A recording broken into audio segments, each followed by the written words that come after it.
පැතුම් නිස්සංකට ලෝක පූජිත ලෙජන්ඩ් කෙනෙක් වෙන්න බැහැ.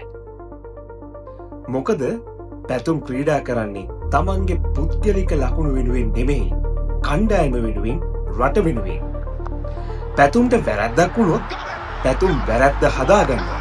ඒ වගේම පැතුම් මොකක් හරි ප්‍රශ්නයක් වුණොත් ඒකට පලිගන්නව නෙමෙයි, පැතුම් දෙන්නේ සුපිරිම පිළිතුරක්.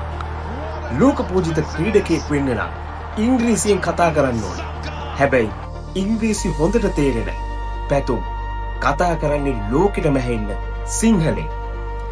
මගේ නම් එකම පැතුම් ලෝක පූජිත ක්‍රීඩකයෙක් වෙනවට වඩා අපේ රට වෙනුවෙන් ක්‍රීඩා කරන සුපිරි ක්‍රීඩකයෙක් වෙන එක. මගේ පැතුම ඔයාගෙත් පැතුමද? කමෙන්ට් එකක් දාන්න. අපේ පැතුම්ට අපි පැතුමක් එකතු කරමු.